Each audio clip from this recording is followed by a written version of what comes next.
Sebenarnya Kompolnas ini perlu nggak? Oh terserah Bapak kan yang buat Kompolnas ada ini. Iya, yang saya Kan tanya. DPR yang buat. Iya. Kalau mau Menurut saya, dibubarkan, kalau bubarkan kapasitasnya cuma jadi juru bicara, Iya. seperti itu ya tidak perlu ada Kompolnas. Ya silakan Pak. Nanti disimpulkan aja habis rapat ini. Oh iya, Kompolnas nanti kita bubar, simpulkan. terserah aja. Ya makanya kita panggil Bapak dalam rangka apakah Kompolnas diperlukan untuk melakukan pengawasan eksternal kepolisian. Bapak-bapak sekalian, saya teruskan sambil menunggu Pak ya, sambil menunggu tayangan. Mestinya keliru ini kalau bahannya tidak diberikan lebih dulu.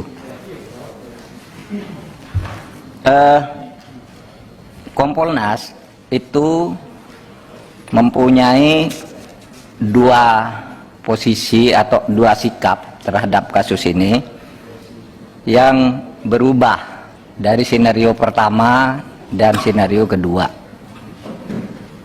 Jadi ketika peristiwa ini diumumkan tanggal 11 itu Kompolnas itu langsung bergerak. Saya sedang berada di Mekah, langsung bergerak ke TKP dan Pak Bene di situ mendapat penjelasan bahwa ini terjadi tembak-menembak dan kemudian ada korban dan yang menembak Barada Eliezer seorang ahli tembak dan korbannya Joshua tembak menembak. Nah saudara, Kompolnas semula bergerak di situ.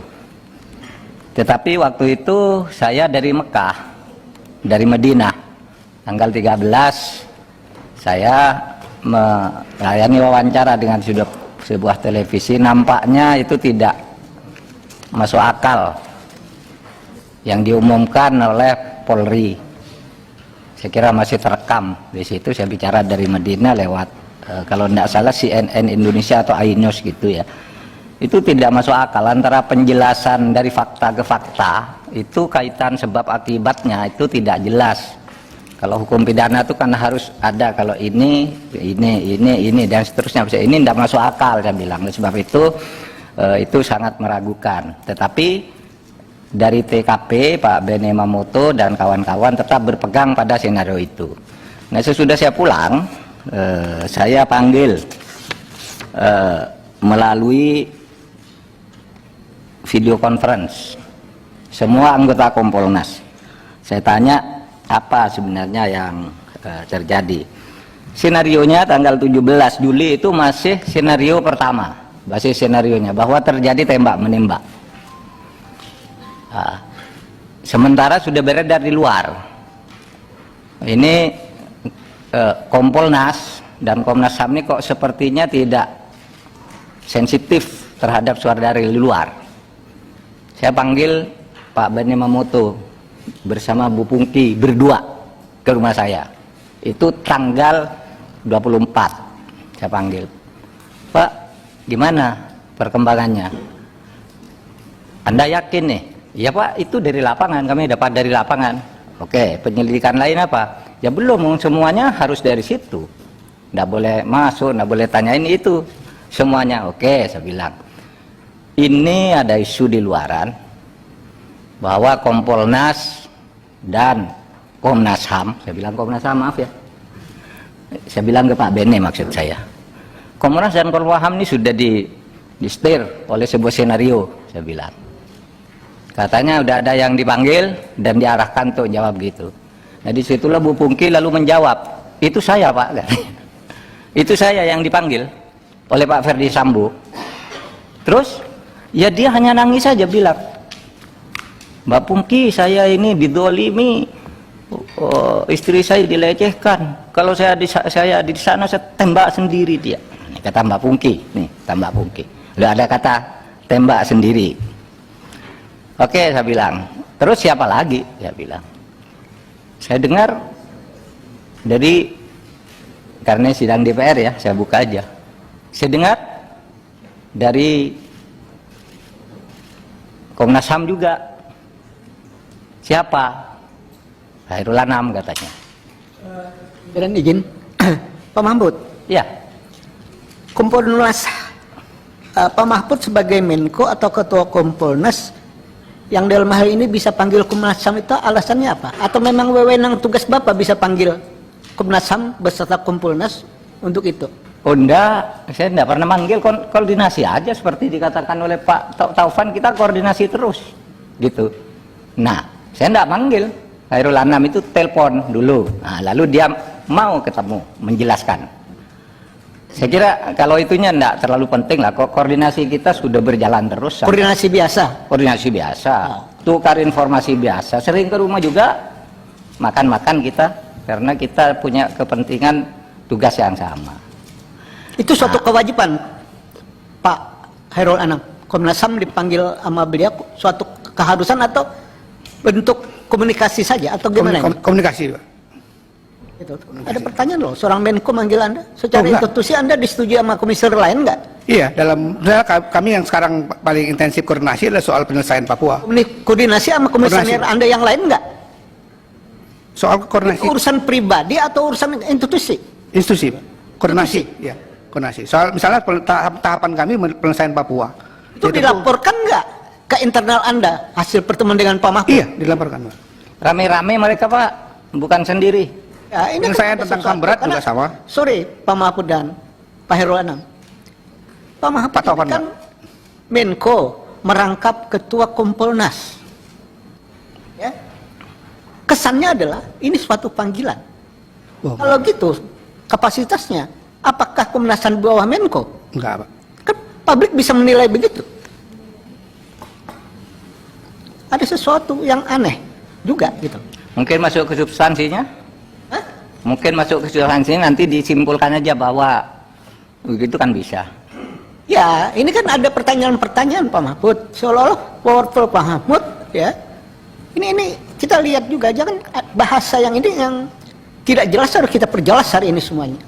Jadi jangan sampai seolah-olah komunikasi biasa, seolah-olah bahwa Kompolnas membawahi Komnas HAM atau Menko Polkam membawahi Komnas HAM. Ini kan jadi salah kalau persepsinya itu. Makanya saya bertanya, ini koordinasi biasa atau sesuatu kewajiban atau apa? Enggak, Pak. Koordinasi biasa, Pak.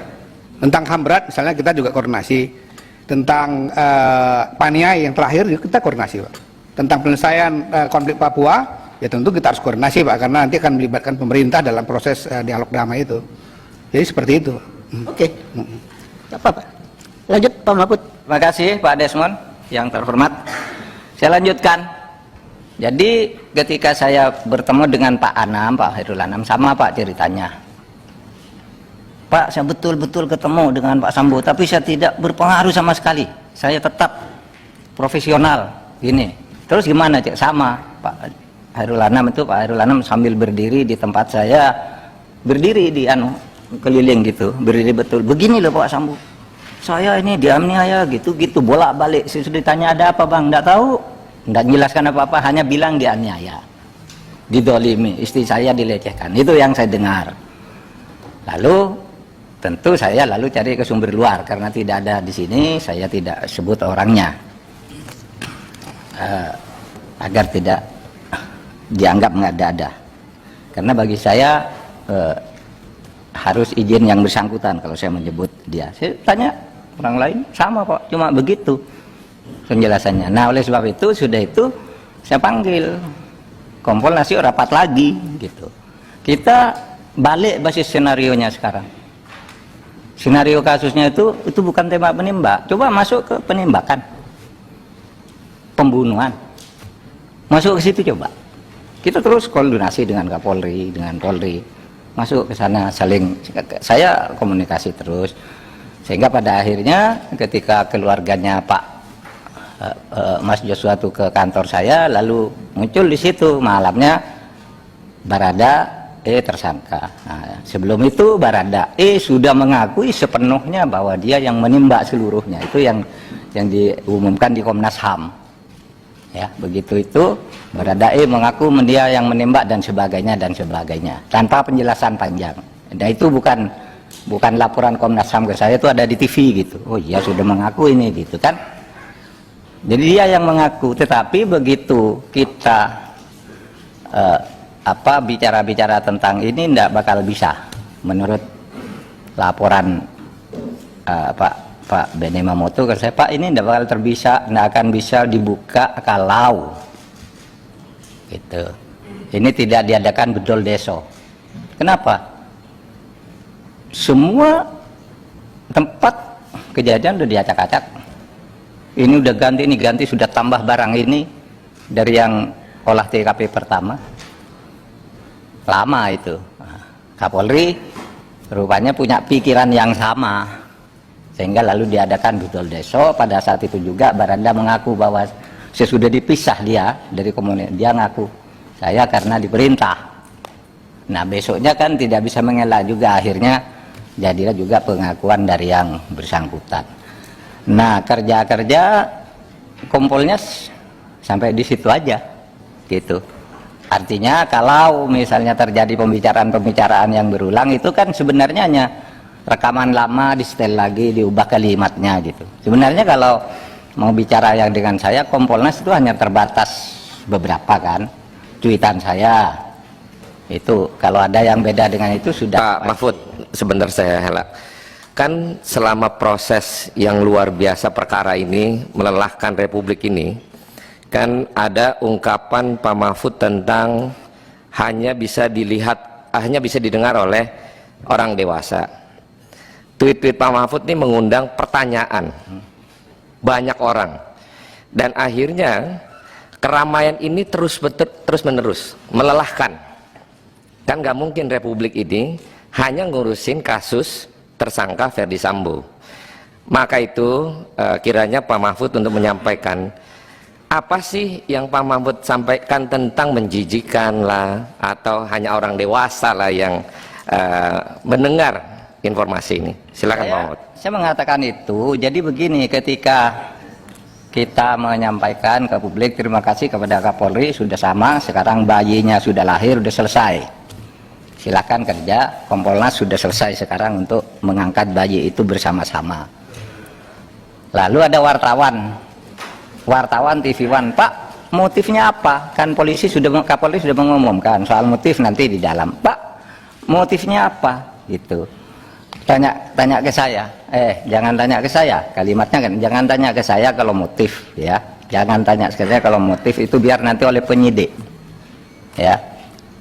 Biar penyidik nanti yang mengkonstruksi bagaimana. Mungkin itu belum diumumkan, kan gitu. Mungkin itu ada kata mungkin. Mungkin itu belum diumumkan, ada hal-hal yang hanya boleh didengar oleh orang dewasa, gitu. Saya kira saya tidak bicara menjijikkan di sudut itu, di ketempatan lain, gitu. Jadi begini, saya sudah jelaskan pertanyaan itu kepada Kompas TV, Budiman. Iyalah, masa saya suruh menjelaskan begitu? Itu orang dewasa katanya itu pelecehan. Pelecehan itu kan ada prosesnya. Maaf, saya bilang, apakah buka baju, apakah menunjukkan barang tertentu, atau bagaimana pelecehannya, itu mungkin hanya boleh didengar oleh orang dewasa. Lalu laporan kedua, perkosaan, gitu kan? Lalu gimana memperkosanya? Masa saya suruh menjelaskan? Tanya ke polisi dong.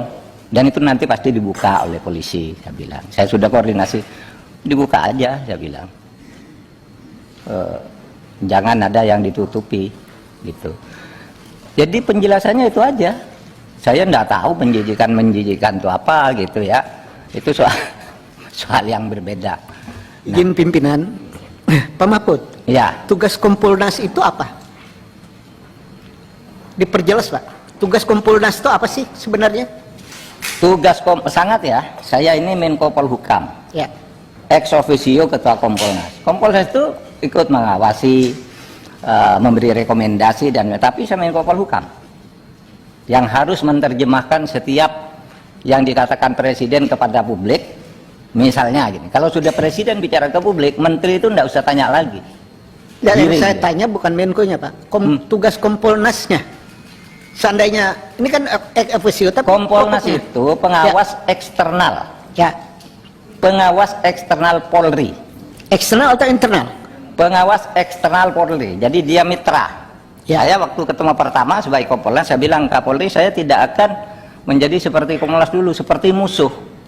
Kita kerjasama aja. Kalau kita punya masukan, kita sampaikan. Kalau Bapak ada keluhan apa, pertanyaan Kompolnas, sampaikan. Itu sejak awal Kapolri dilantik, saya bilang begitu, ketemu dengan Kompolnas.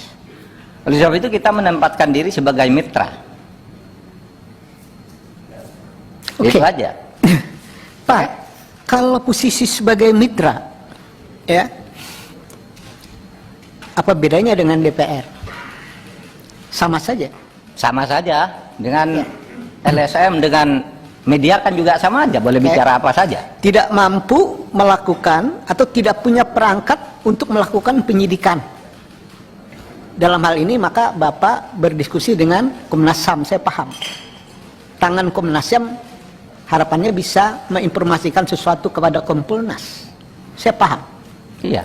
Persoalannya adalah pada saat salah seorang anggota Kompolnas cuma jadi PR saja atas keterangan Polres Jakarta Selatan, ternyata itu salah. Ini kan luar biasa. Iya. Nah, luar biasa inilah dalam catatan sebenarnya Kompolnas ini perlu nggak? Oh, terserah Bapak kan yang buat Kompolnas ada ini. Iya, yang saya Bukan tanya. DPR yang buat. Iya. Kalau Kalau mau menurut saya, dibubarkan, kalau bubarkan kapasitasnya cuma jadi juru bicara, Iya. seperti itu ya tidak perlu ada Kompolnas. Ya silakan Pak. Nanti disimpulkan aja habis rapat ini. Oh iya, Kompolnas nanti kita bubar, simpulkan. terserah aja. Ya makanya kita panggil Bapak dalam rangka apakah Kompolnas diperlukan untuk melakukan pengawasan eksternal kepolisian. Ternyata kenyataannya ya cuma juru bicara, ya tidak punya tangan untuk melakukan penyidikan, atau ada pengalaman yang perlu Pak Mahfud ceritakan. Sementara ini ada ndak masukan, catatan itu direspon positif oleh kepolisian? Banyak kasus. Pak. Banyak. Contoh. Oke, kasus KM50 gimana Pak? Bapak pernah bikin catatan itu kepada kepolisian? Saya pernah kirim surat langsung. Ya jawabannya apa? Itu urusan Kapolri. Saya pernah, saya sebagai Jawabannya, Menko Peluang tidak Ketua ada Kompolnas. jawaban Ini apapun, nggak hasil penting ya, Pak? penyelidikan tindak lanjuti resmi Pak, tertulis Pak. Ada Masa tindak saya lanjut diam? nggak, Pak? boleh dong. Ya boleh. Enggak, Ada kalau tindak soal lanjut nggak, Pak? implementasi di Polri jangan salahkan saya. Loh, tidak disalahkan Pak. Kita ini kan bernegara. Yang saya tanya adalah tugas Bapak itu direspon nggak? Kalau tidak direspon maka benarlah tidak perlu ada Kompolnas. Kalau direspon berarti ada Kompolnas. Polri semakin maju, kan begitu Pak? Kita Ya, kan silakan. bernegara Pak. Silakan Bukan aja menang-menangan. dinilai, Pak. Jadi jangan menang-menangan Pak. Saya menggali ini dalam rangka untuk kepentingan yang saya paham untuk bernegara. Kalau surat-surat Kompolnas tidak dilayani sama kepolisian, buat apa Kompolnas ada? Kan begitu Pak harusnya. Iya. Ini catatan saya nih. Pimpinan, terima kasih. Terima kasih Pak Desmond. Pak Mahfud, sebelum dilanjuti, karena tadi perdebatan antara Pak Desmond bertanya tentang Kompolnas, ini kan masalah jadi melebar kemana-mana. Yang kita inginkan adalah masyarakat secara total melihat kondisi ini. Sepertinya negara ini hanya fokus kepada tersangka Ferdi Sambo, sedangkan urusan lain banyak sekali negara ini. Saya sudah sampaikan di media sosial untuk berhenti bicara terkait dengan perkara Ferdi Sambo, tapi prosesnya silakan dilanjutkan, tapi tidak menjadi opini publik. Nah, mungkin Pak Menko yang selaku juga sebagai ketua ex officio Kompolnas. Pak Ketua, Sebentar dulu, sebentar. Nanti kalian boleh menanggapi hal langsung kepada Pak Mahfud. Pak Ketua, bukan menanggapi. Saya hanya mengatakan gini, Pak Ketua. Banyak hal yang ingin kita gali. Kasih kesempatan dulu Kompolnas untuk menguraikan. Ya, ini makanya ini akan saya sampaikan. Jadi, terkait dengan apa yang menjadi pertanyaan kita semua. Ini kan jadi kita bertanya nih kepada Pak Mahfud terkait dengan tweetnya yang sebelumnya. Ada LPSK, ada Komnas HAM. Teman-teman silakan tanya nanti. Ini terbuka. Cuman saya selaku pimpinan saat ini ingin menyampaikan Pak, bahwa Republik ini jangan menjadi isu nasional gara-gara tersangka Ferdi Sambo dan istrinya. Teman-teman silakan nanti pada saat Pak Mahfud bicara, tanggapin silakan. Baik. Silakan. Izin Tidak Ketua, ada izin hambatan interupsi apapun. Ketua. Interupsi Ketua. Ketua, saya mengusulkan agar rapat ini bisa lebih terarah, konstruktif. Saya kira kita berikan sebagaimana biasa kesempatan kepada para mitra kita untuk masing-masing apakah 10-15 menit menyampaikan ke hadapan rapat Komisi 3 ini apa yang akan disampaikan oleh kelembagaannya masing-masing. Setelah itu baru kita lakukan pendalaman. Karena ini akan lebih baik saya kira terstruktur rapat kita. Terima kasih. Terima kasih, Pak Arsul. Ya Bapak, terima kasih. Jadi memang sama. Mungkin saya sudah selesai karena saya akan mengantarkan pada lahirnya sebuah bayi tersangka yang kemudian lahir secara operasi sesar. Saya katakan karena mulai belok sini akhirnya ngaku sendiri. Saat itu saya sudah nyatakan selesai tugas kami, dan saya mengikuti pendapat Pak Sahroni ya, yang mengatakan kita berhenti. Rasanya saya sesudah peristiwa itu tidak pernah ngomong lagi, karena saya ikut Bapak. Waktu kita ketemu di DPR, udah Pak hentikan gitu kan waktu sidang itu. Saya sejak itu tidak ngomong lagi.